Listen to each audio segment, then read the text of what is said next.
Nuwun para sutresna sandiwara basa Jawi.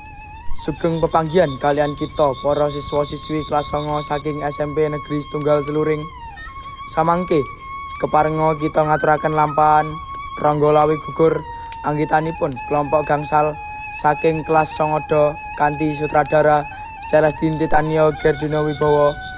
Sandiwara radio menika dipundamel kagem njangkepi Graden Pasinaon basa Jawi ulangan drama modern ingkang kaampu dening Miss Veronica Firdaus. Sugeng midhangetaken. Yun, Dayun, aja pisah karo aku ya Yun.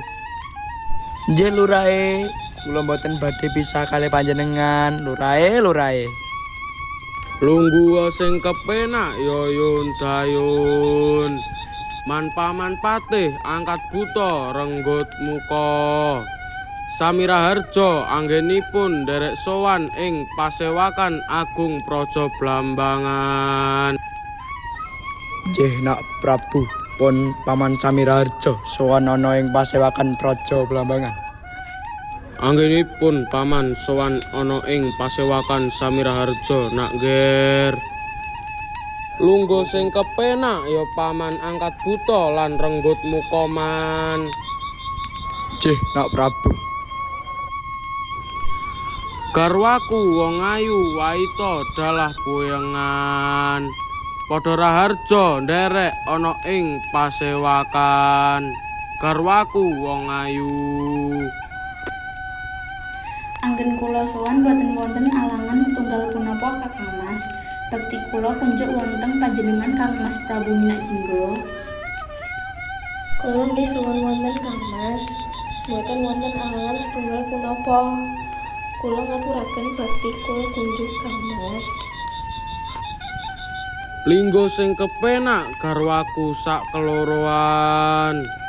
Dayun, sikilku keju kabeh Yun. Pijetono ya Yun. Nggih lurae wonten napa lurae ngawontenaken Pasewakan lurae? Aku bakal ngadakake yen aku pengen nagih janji ning wong Majapahit Yun. Paman patih angkat buta man. Wonten napa anak Ger? Man, kula badhe nagih janji ning wong Majapahit man.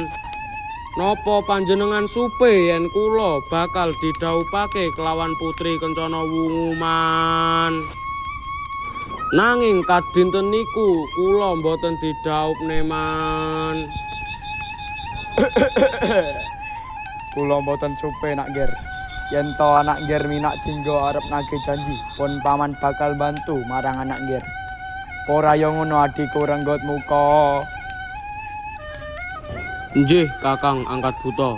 Kula ya bakal mbantu marang anak Prabu Minakjingga. Apa sing dijanjikne ya kudu ditepati nak Nger. Ngenten niku man kedahe. Yen wis janji ya kudu ditepati man. Garwaku waita lan puyengan. Lila ana aku bakal nagih janji marang wong Majapahit. Supayane aku iso lega rasane atiku. Sing tak jaluk kowe sak keloro padha lila yen aku rabi karo Kencana Wungu. Nggih Kakang Mas, kula bakal lila ati kula yen panjenengan rabi kalih Kencana Wungu Kang Mas. Kula nggih lega ati kula Kang Mas.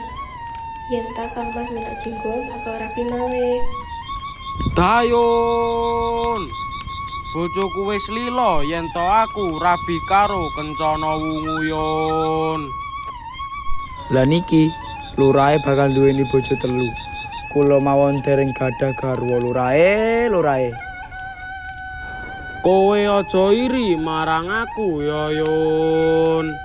Mangkane yen kowe pingin duwe bojo golek wong wadon Yun. Dayun. Inje lurae. Panjenengan kula dawuhi nderekake aku ning praja Majapahit man.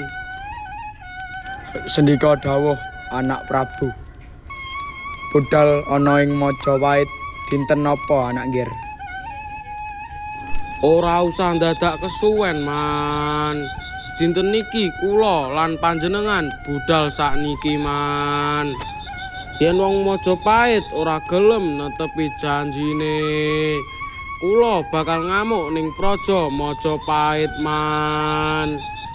Lan kowe kabeh para prajurit, derek ana aku ning Majapahit. Sendika dawuh Gusti Prabu Minakjingga.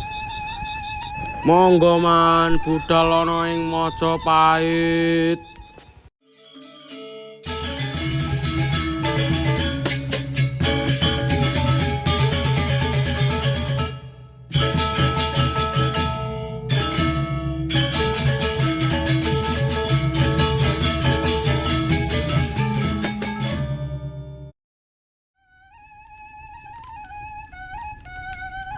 Aku amung bisa ngganteni lakune panuwun kang tanpa pepindhan. Kumpule para nayaka ing praja Majapahit. Senadyan toh kalengguhan iki ing kursi gading, kalenggahan iki katon nyenyet. Jalaran apa kalengguhan iki legender, sindura lan sinuwun Ranggalawe. Sauntara kalengguhan iki reh ning kang sinuwun Bromartunjung kang sampun swargi kang wis bali ing kasembadan jati. Ingsun mung nyuwun kabeh wae padha ndedonga. Sedane jeng sinuwun Bromartunjung iku wau muga tansah dipapake teng papan kang apik.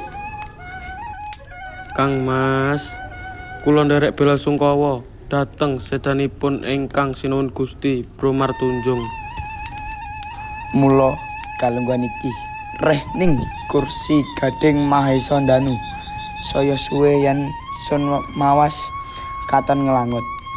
Mula kalungguhan iki senadyan kumpuling sentana praja Majapahit ana Ranggalawe lan sira Sindura minakuncar ingsun mong bakal nyuwun tetimbangan kapriye panguwa lan para sentana praja aku njaluk tetimbangane marang jeneng sira. Nuwun sewu Kang Mas Maudara. Turut pemanggih kula wonten ing praja Majapahit sakmenika Kang Guntang. Mbok iya sinten kang dituwuh ingkang badhe nglenggahi kursi gading dampar kencana. Jalaran minangka yen boten wonten ingkang nata praja Majapahit tur porake kawula cilik alih menika kados pundi. Mula saka kuwi mbok menawa si Ranggalawe bisa atur tetimbangan menawi bab perkara iki. Amit sewu Kakang Mahapatih Maudara. Keprabon kedahipun wonten kendalinipun awit menapa kaputusan wewenang wonten sang sesuhunan menawi wonten ingkang putusaken kula saged keyakinan Majapahit paran para kelawan prasa kukur. Saya dangu saya ginakaken prawicaksanane pun piyambak-piyambak dadosaken curas ing swasana kraton Majapahit. Bener sira si Ranggalawe. Ina uncar yen to negari kang tanpa nalendra menika pindhane turangga kang tanpa kendali bakal sasar susur lampahipun paman. Nuwun sewu, menawi kula niti kula raosaken boten wonten gesanipun dhateng aturipun Adi Ranggalawe. Bab nate Kang Mas Patih Maudara senausa kados napakaken mawon ya. Senajan ta boten wonten kagungan panguwaos. Nanging kang dipun pitados wonten kalenggahan praja Majapahit namung panjenenganipun. Ya bab perkawis menika duka kira namung dhateng panjenenganipun. Bab tersipun pantese sapa sing nglungguhi dampar keprabon Majapahit? Bener Kyai Legender. Nalikaning semono Gusti ingkang sinuwun nitipake arupa sandi sastra. Mbuh aku ora ngerti isine apa. Mula saka kuwi kalungguhan iki ingsun ya ora iso maca. Mula iki tak keparengake marang Ranggalawe. Ranggalawe, ingsun nyuwun tulung iki wacaning sandi sastra iki. Napa pancen sampun dados kasarujuk para sentana. Kasarujuk para sentana. Nggih, ngestokake dawuh. Kula nyuwun pangestu dhateng Kang Mas Maudara. Ya, tak pangestoni Ranggalawe. Om, awiki namastu namo sidhem. Titiari kang piniji sak sampunipun sak lengseripun ingkang sinuwun sang sesuhunan Prabu Bromartunjung. Ujare para wasis, sabdane para sarjana ingkang sampun kaserat wonten kitab Krida Puspita Raja. Kalengsiran keprabon Kraton Majapahit kedah tetes titis turunipun Ratu Pramila anjung menengaken nglingsir kawibawan lenggah kursi dampar kencana Sri Subasiti kanthi gelar Inten Jawita Ratu Subasiti Kencana Wungu.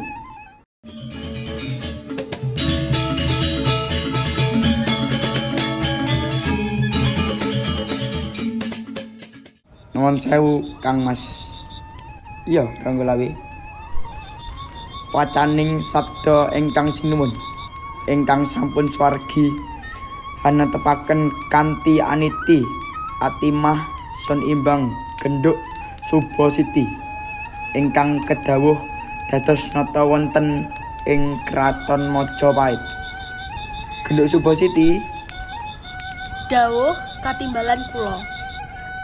Ora sen ambali maneh kapriye wis kaseksen dening para sentana praja wis kaserat ing sandi sastra minangka kowe ngelintir kapribawan Majapahit.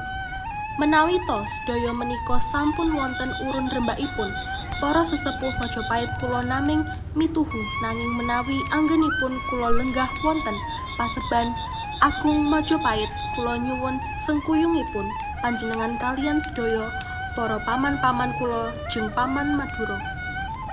Wis rasa sumelang kabeh para sentana praja. Legender Yai Sindura, Yai Ranggalawe lan Minak Kuncar. Kabeh bakal nyengkuyung anggone kowe dadi ratu ana ing Kraton Majapahit. Mula dinane iki kowe bakal tak jumenengaken ratu ing Majapahit kanthi pinaring asma Jawita Ratu Subasiti Kencana Wungu. Matur nembah nuwun Paman Maudara. Paman, wonten pawongan ingkang ketera bakal mlebu ana pendopo. Niku sinten Paman? Amit-amit kula nuwun sewu. Kula ingkang sowan Dipati Minajingga. Kakang Maudara kados pundi man? Wis suwi anggenmu ora sowan ana ing Majapahit. Tindak ana ngendi? Jalaran tasih wonten perkawis wonten Kraton Blambangan man. Ora dadi pangapa. Mangertono lagi wae aku nyengkakaken ngaluhur Kanjeng Ratu Ayu Kencana Wungu. Kaseksen para sentana praja. Ya mong aku ngenteni tekamu merga kepingin nyuwun paseksen lan bias balui nggonku Kanjeng Ratu jumeneng nata. Mulane yen nganti ana tuna lupute nggonku ngendikan iki aku njaluk sepura. Yen kowe ora percaya ana Yai Sindura sing bakal pawangsulan marang kowe Yai Minajingga. Pancen bener yen dina iki ana ing Praja Majapahit wis disengkakake Ratu Nom Subasiti Kencana Wungu. Dinten kalenggahan punika Subasiti dadi ratu wonten Majapahit man. Lajeng kados pundi pun Jaka umbaran jalaran sowan. Kula punika kula badhe tanglet ganjaran ingkang kaping kalih. Kula dipun dhaupaken kalih Subasiti. Umpamane Subasiti dados Nalendra menawa Majapahit kedanipun rengkodating Blambangan man. Yai Minak Jinggo, ya wis sepurane sing akeh marang jeneng sira. Ora ta teges aku mancani dawuh utawa nyulayani janji-janji nalika semana. Kang sinuwun Bramartunjung paring dawuh ning kalunggan iki sira diparengake jumeneng Dipati Kabupaten Blambangan. Nanging ganjaran ingkang kaping kalih dereng kula tampi man. Dinten kalenggahan iki saged boten saged Subasiti badhe kula boyong wonten Blambangan man. Jinggo, cukup. Kowe apa ora ngerti? Kekandan kuwi ngadep karo apa? Kalean Paman Sindura. Yo kene kowe wani mancaki penetepan ana Praja Majapahit Jinggo. Umbaran munuka mung netepi janjine tiang Majapahit. Sabda pandita kan kena wulawali man. Yen kowe ora kena tak kandhani. Mung atasing kowe kuwi adipati ana ing Barang Wetan. Kowe isih ana reh-rehane ana Praja Majapahit ning kowe ra duwe duka, ora duwe Subasiti. Umbaran mung netepi janjine wong Majapahit. Jinggo, sepisan maneh kandha kowe Jinggo. Kula wangsul yen mung kalih Subasiti man. Pancen ra kena dikandhani kowe Jinggo. Para prajurit, para sumusul marang lakune Sindura. Ratu Kencana monggo kula aturi mapan wonten Taman Sari. Jih Paman Maudara. Aku bakal sumusul lakune Sindura.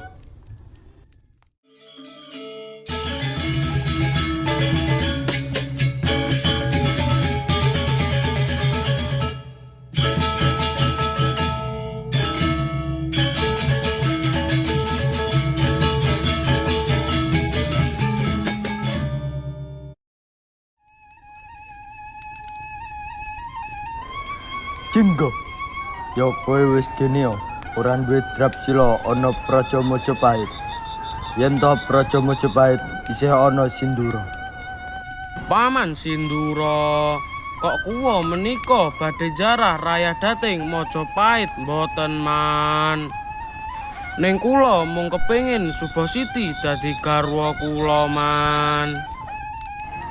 Kowe kepengin Subasiti iki. Yen kowe kepengin karo Subasiti, langkaono pamanmu Sindura.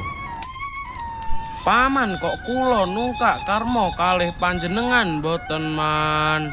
Ning watake satriya ketimbang bali luwih becik tumekani pati.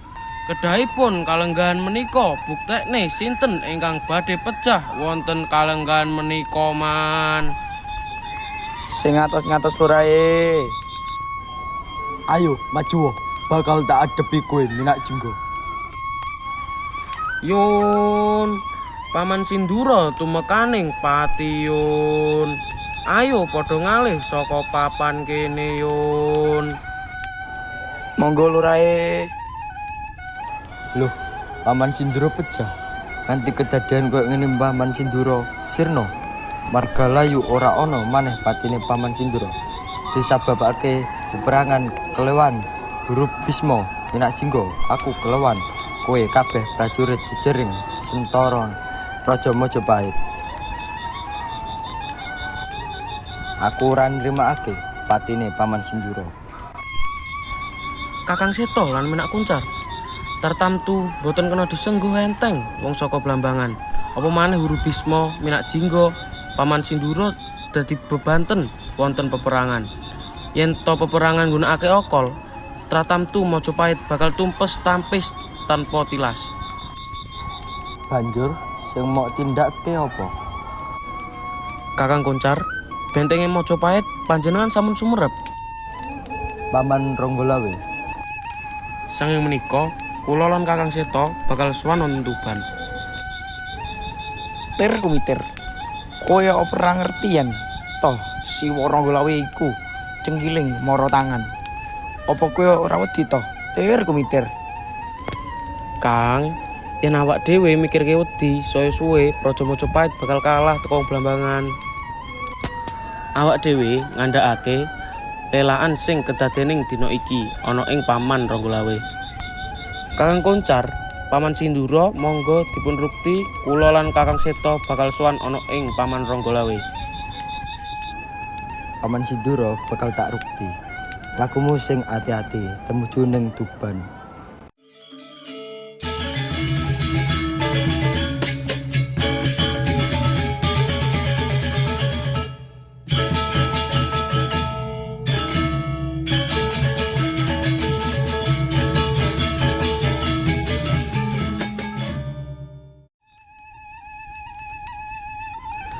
Kula nuwun sewu, Siwa Ronggolawe lan Bibi Ambarwati.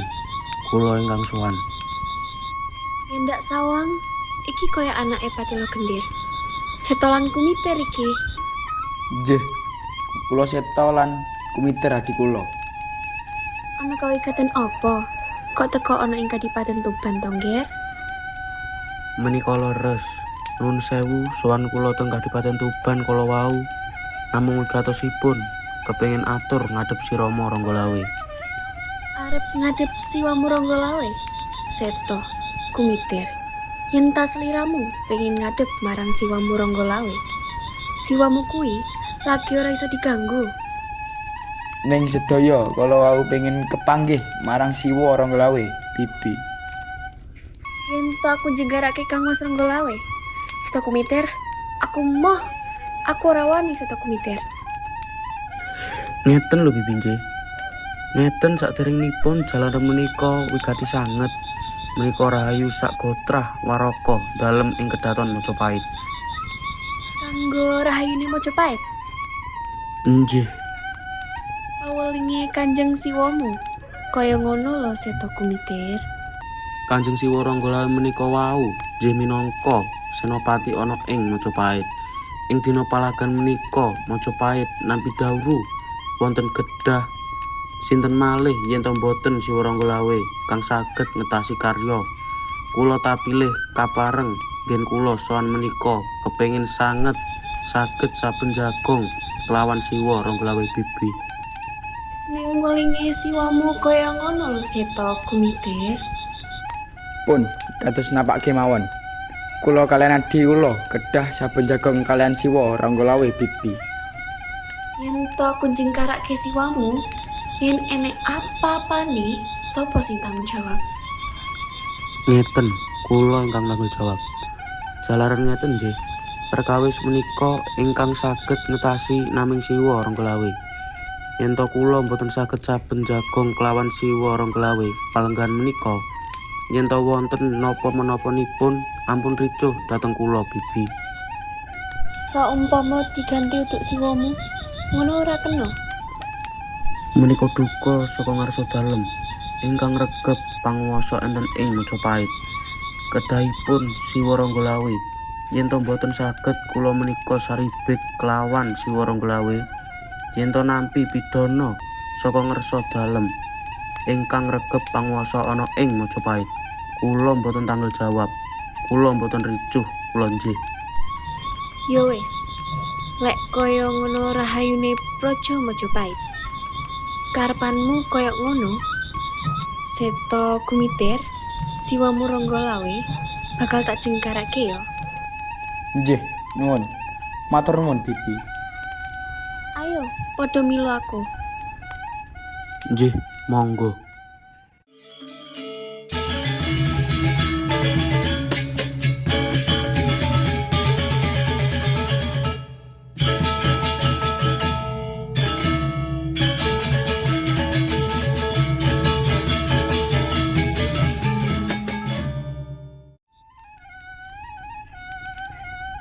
Om, awi kena mastu namo sidem. Duh, Sang Yang Widiwasa. Hanya rengi kula anjamasi Kyai Megalamat. Kula nenuwun mugi Majapahit lan sakukubanipun paduka kalanggeng utaminipun Kanjeng Juwita Ratu Kencana Wungu. Mugi tansah paringi pepayunganipun panjenengan. Duh, Sang Yang Widi. Om awi namastu. Mingkar mingkuring angkara akarana karanan mardi siwi sinaong dasmining kidung sinupa sinukarta mrekretarta pakartining ngelmu luhur kang tumrap ning tanah Jawa agama ageming aji. Om awi kena mastu namo sidem. Om sawatan namo siwa. Yo kaya ngene iki. Yo apa tega jengkarake Kang Mas Ronggolawe. Kang Mas Adipati Ronggolawe. Pangapunten dalem sewu Kang Mas. Kula badhe jengkarake tetapanipun panjenengan. Awit menapa menika wonten putra keponakane panjenengan Kang Mas. Kang Mas Ronggolawe, panjenengan jengkar Kang Mas. Kang Mas jengkar Kang Mas. Nyai, Niki kula dawuh dalem Kang Mas. aku oleh ngopo kelawan kowe? Sajrone nggonku anjamasi Kyai Megalamat. Aja kowe keganggu genku semedi. Ing pangapunten dalem sewu Kang Mas. Anggen kula jengkaraken panjenenganipun kerawan keponakan panjenengan piyambak. Sopo jajal? Aku kepengin weruh. Seto Kumitir, putranipun Kyai Jejetan Kang Mas. Anake Jejetan. Bocah kurang ajar teko ring pawan kene. Injih Kang Mas. Siwa Ronggolawe. Sowan kula dhateng panjenengan bekti kula kunjuk siwa. Apa kowe wedi? Panjenengan arep mateni kula. Sapa sing ape mateni kowe? Dan niku kerisipun Pusaka iki bakal tak warangake. Kyai Megalamat mentas wae tak anjamasi. Maju kowe sak loroan. Apa tekamu? badhe matur. Ora usah pringisan. Ngomong karo wong tuwek cengias-cengis dipadakni ngomong karo kancane. Boten, kula badhe matur. Arep matur. Matur. Pun ngagetke. Kowe sak ape kurang ajar. Boten, kula sampun boten kurang ajar, Punan. Ngerti tekamu ring papan kene. Njungkarake siwa nggone semedi. Ngapunten dalem sewu, boten teges menika kula kuwa mantun kula njungkarake nanging menika wigati banget. Yen ana wigati nggonmu sowan. Nggih, Layang Seto, Layang Kumitir. Banjur karepmu tumeka nang Kadipaten Tuban. Ana apa? Badhe taweh kekabaran. Perkarane Prabu Minak Jingga wonten ing Blambangan ngamuk dhateng ing Praja Majapahit jiwa. Jingga ngamuk ana ing Majapahit. Perkarane apa Jingga ngamuk? Dhewekipun badhe magarwa Gusti kula Subasiti Kencana Wungu lan para sesepuh mboten malilai. Dhewekipun ngamuk Siwa Ronggolawe. Kanjeng Ratu Kencana Wungu digarwa dening Jingga. Saka wong Majapahit ora malilai nganti Jingga ngamuk. Nggih, Siwa Ronggolawe. Alah, ya wis ben. Kok ya wis ben to? Pripun to? Panjenengan kok mboten nesu? Wes lumrahe nek Jingga kuwi nesu. Merga sinuwun Prabu Bromartunjung nalikane isih urip ngucap janji kelawan tole umbaran. Sapa kang bisa ngrampungake karya gegereng Majapahit kang ditimbulke dening si Kebo Marsuet ning nyatane ya umbaran ya Jingga sing isa nimbuhake. Ning dhewekipun sampun diparingi kamuktan wonten negari Blambangan Siwa Ranggalawe. Ning ngucap janji sinuwun Jingga kuwi bakal dirabekne dening Subasiti. Nanging ngapunten nggih, saderengipun yen to namung perkaranipun menak Jingga nagih janji menika boten dados daya pangapa nanging Siwa Ranggalawe. Ingkang dikarepaken Guru Bisma minak Jingga sumber surak kumalungkung pangucapipun ngeten iki. Wong Majapahit mung tantama warangka dalem Majapahit kae Adipaten Tuban Ranggalawe yen ora wani maju perang bumi Tuban bakal dibumi angus Kadipaten Tuban. Ature Jingga kaya ngono kuwi. Ngene iki yen aku krungu tetembungan kaya ngene iki kaya ngusi Jingga. Wangsawati, mrene kowe. Wonten dawuh Gusti kula Ranggalawe. Kaget kowe tak timbali. Mangertenono, dinane iki aku ditantang marang Adipati Blambangan, yaiku Jingga. Ora trima rasane atiku. Dinane iki aku bakal maju perang kelawan Jingga. Kowe dak dawuhi bedolen payung tunggul naga. Payungono lakuku kang bakal maju perang. Bedolen payung tunggul naga Wangsawati. Nyai Ambarwati, tak jaluk kowe aja ngandoli aku maju perang belani wong Majapahit. Niki payung tunggul naga Gusti Ranggalawe. Wangsawati, payungono anggenku lumaku maju perang Wangsawati. Ngestokaken dawuh Gusti. Nyai Ambarwati, titip anak-anak kabeh ana ing Kadipaten Tuban. Aku bakal maju perang. Nyuwun pamit aku, Nyai Ambarwati. Nggih, Kang Mas Ranggalawe.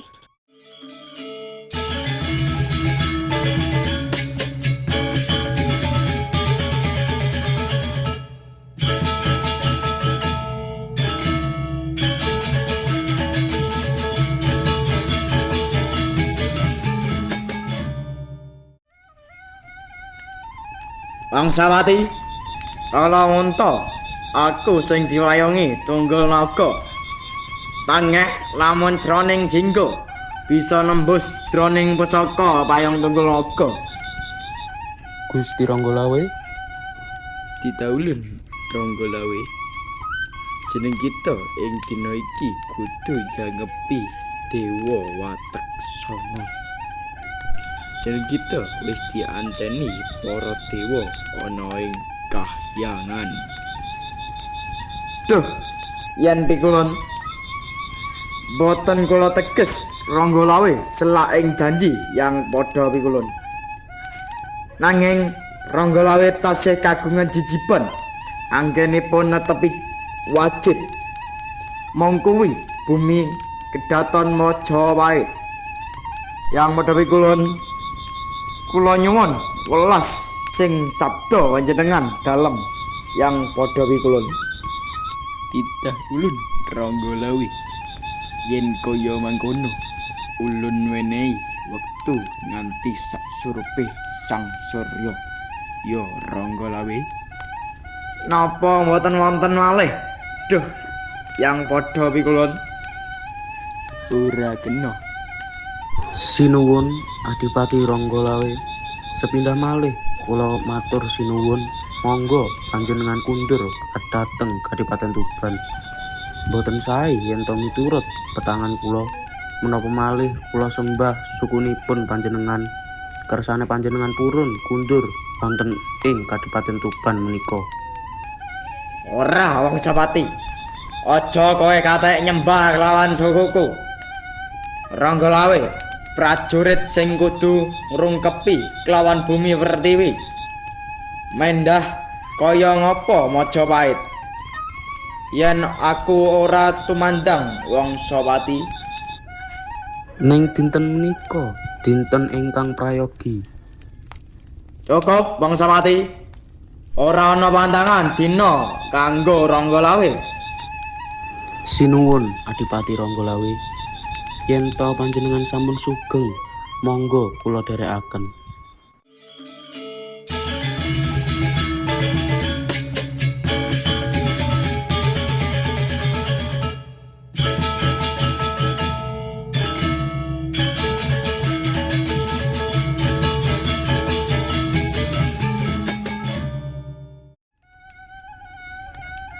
Dayun, kene oyun.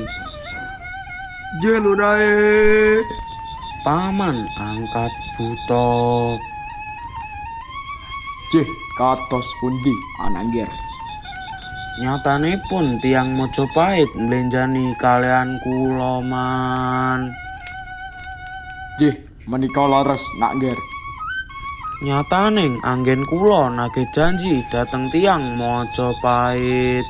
Subasiti menika sampun lenggah nata dateng Majapahit man. Menapa kedah kula wangsul dateng Blambangan man. Ning boten jalaran panjenengan gadahi. Sing kanthi man.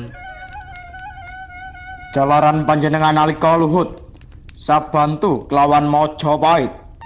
Leres man. Yen kenane babagan panjenengan badhe nagih janji wonten ing Majapahit, kula badhe balik wonten ing Blambangan. Sinten menika man? Waduh, Siwa Ranggalawe.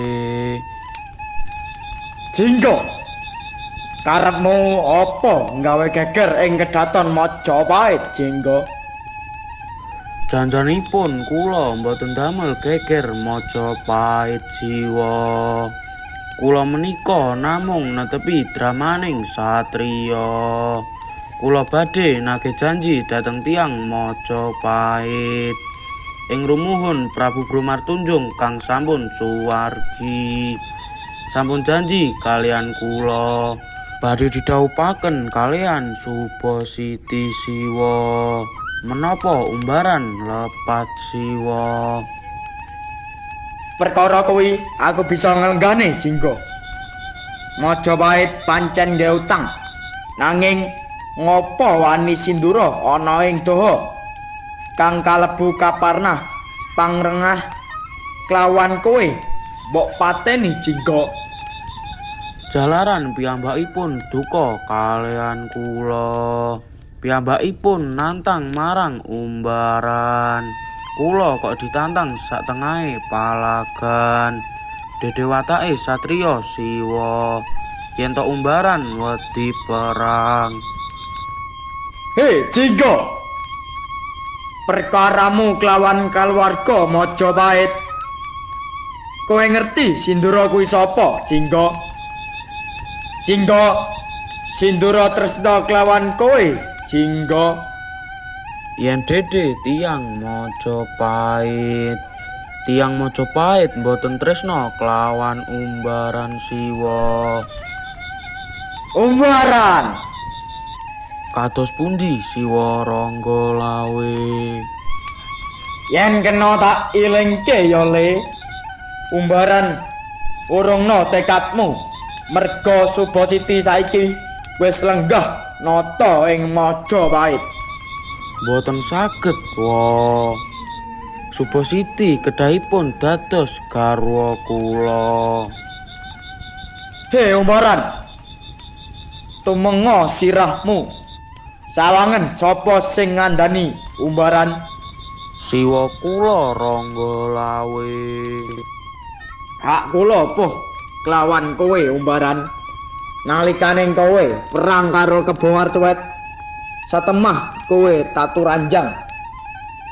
Kowe tak gendong kowe umbaran. Tak sowanke kersa dalem Prabu Bromartunjung. Sademak ingkang sinuwun ora bisa nampa perkara iki.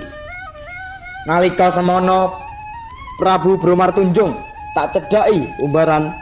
Aku nuntut hakmu ing Prabu Bromartunjung. Nuwun sewu Siwa.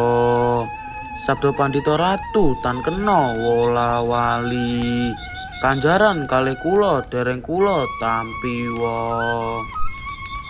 Umbaran, yen Prabu Bromartunjung ngucap janji kelawan Subasiti, yen to kowe kudu nglebono ya le umbaran. Anakku bocah bagus, Subasiti saiki wis lenggah nata ing Majapahit. Kowe dadi pangrenga Majapahit kang bekti kelawan bendara ya le. Mboten wa. Jalaran kula tresna kalian Subasiti wa. Umbaran, kowe ora mawas apa sing tandha iki umbaran? Ning panjenengan Siwa kula. Kowe tak anggap anak, ya anakku umbaran.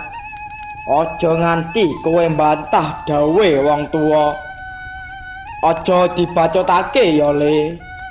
Ngeman Majapahit lan Kadipaten Blambangan umbaran. Mboten wa. Tetep uga kencana wuwu saged dados garwa kula. Kula tresna Subasiti wa. Yung. Pripun lurae? Aduh lara ya Yun. Kowe ora ngajeni marang wong tuwa. Sepira nggonku nglabuhi kowe jaman semono. Ning kowe wis kelakon mutiing Kadipaten Blambangan. Tak ilingke kowe ora kena. Sepisan kas umbaran Siwa aweh dawuh. Worongna Mboten wa. ora iso umbaran. Yun, aduh Yun. Lara ya Yun. Panjenengan ingkang sabar nggih lurae. Sepisan kas. Hei, Jingga. Kados pundi wa. Mumpung durung macane Majapahit ngereng, mumpung durung sireng tanganku, mecahke sigar merapat sirahmu, he umbaran. Aku sih welas kelawan kowe. Wurongna ya le. Boten wa. Kula tresna kalian Subasiti Siwa. Kowe sih tetep tresno kelawan Subasiti. Kula tresna wa. Kowe ora wedi kelawan macane Majapahit. Boten wa. Kula ajrih dateng jenengan. Ning kula tresna kalian Subasiti wa. Aku kuwi senopatine Majapahit umbaran. Yen kowe kukuh mertandake kowe ngejak memusuhan kelawan aku umbaran. Nuwun sewu wa. Semut menika dipidak saged nyokot. Menapa malih manungsa ingkang saged nggrahita wa. Banjur karepmu piye umbaran? Umpami panjenengan megak dateng kersa kula. Kageng menapa umbaran mumpuni dateng tantangipun Siwa Ranggalawe.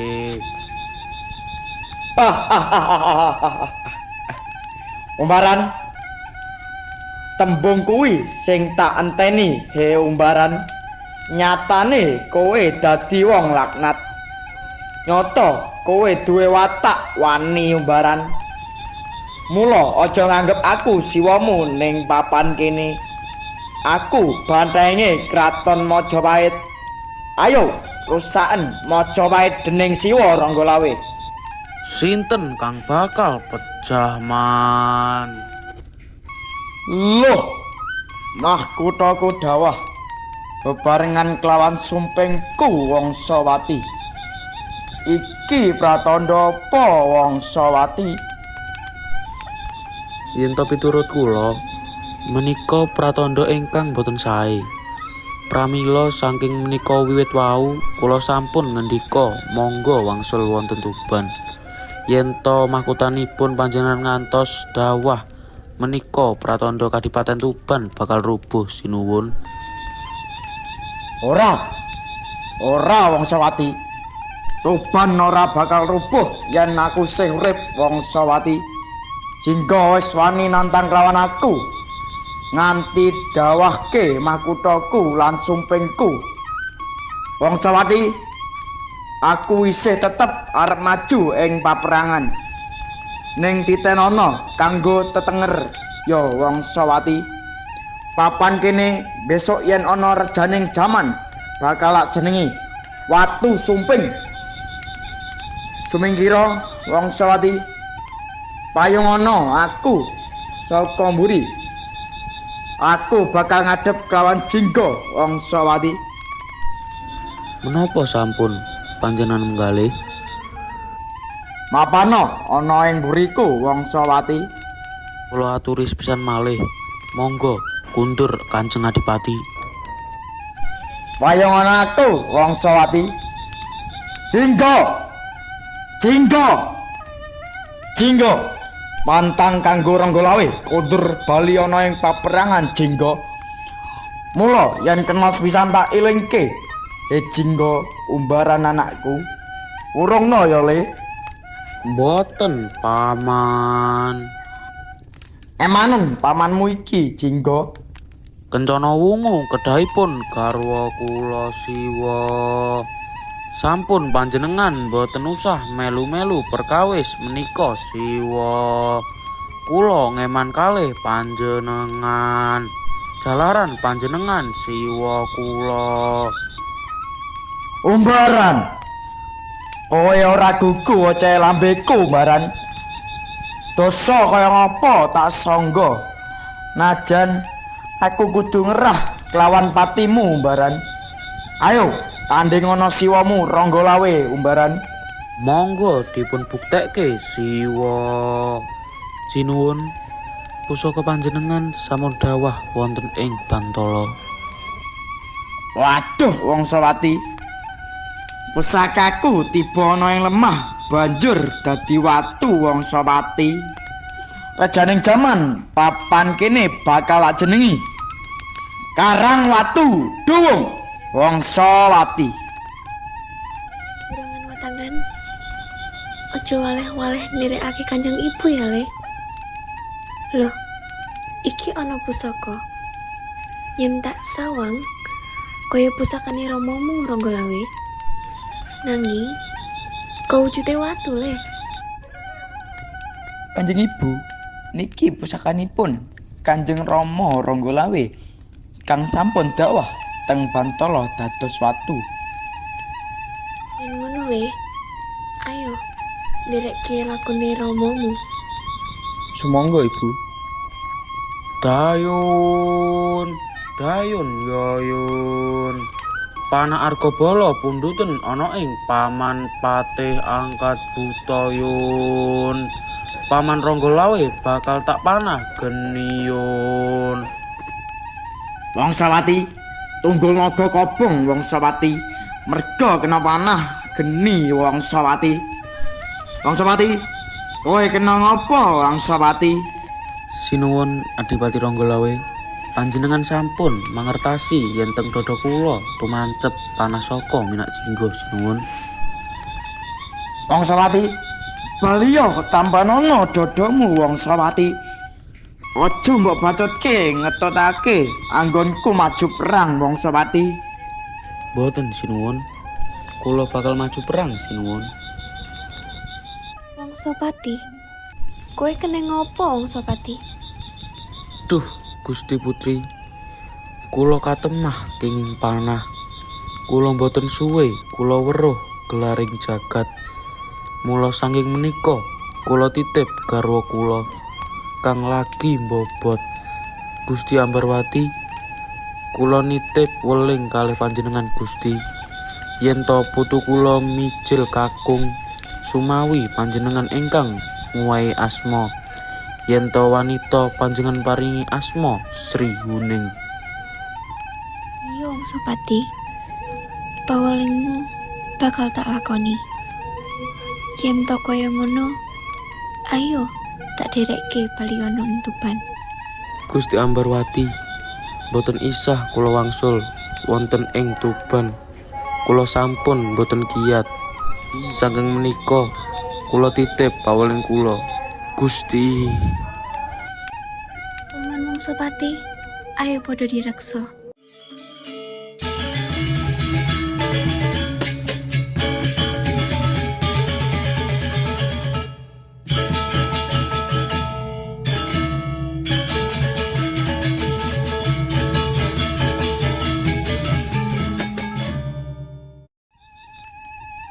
Jinggo. Yen to kena tak kandhani, aja mbok bacotke. Baliyo, Jinggo. Boten man. Kula mboten badhe wurungake niat kula man. Kula bakal tetep banggarwa kencana wungu man. Jinggo. Baliyo, Jinggo. Yen kowe ora bali, kowe bakal tak kernah patimu, Jinggo. Monggo man, yen badhe merjaya kula man. Dayun, gawa kene gada wesi kuning yun. Tak adepane Paman Ranggalawe. Paman, monggo kula aturi wangsul man. Saderengipun panjenengan kenek gada wesi kuning iki man. Maju, Jinggo. Aku ora bakal mundur sejangkah. Tentuke ning papan kene. Ranggalawe, wis entek wancine jenenge kita ninggalake donya. Jeneng kita dadi jangkepe para dewa Ranggalawe. Ayun, Paman Ranggalawe kok maneng yun. Lurae, monggo panjenengan hang nyucup bun-bunane Kang Paman Ranggalawe. Iya yun, bakal tak lakoni yun.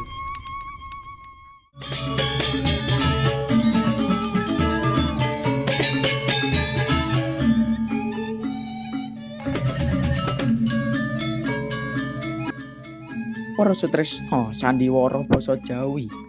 Mekaten pasugatan sandiwara asesirah Ranggalawe gugur saking kita para siswa siswi kelas 9 saking SMP Negeri Setunggal Celuring.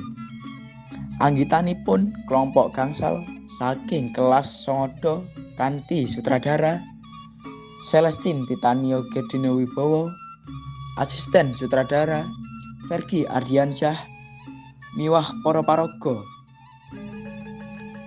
Ranggalawe dening Celestine Titanio Gedino Wibowo, Mina Jinggo dening Fergie Ardiansyah, Mina Uncar dening Rizky Mulia Ramadan, Ambarwati dening Nesya Keila Rahma Widianto, Waito dening Ristiana Dwi Ramadhani, Uyengan dening Keira Risiel Ramadhani, lan Kencana Wungu Sewanya Kristabel.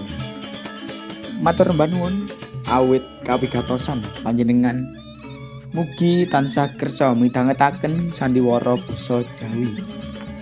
Mugi kanthi wontenipun sandiwara menika saged murakabi, mupangati lan dados panglipur manahipun para sutresna sandiwara basa Jawi.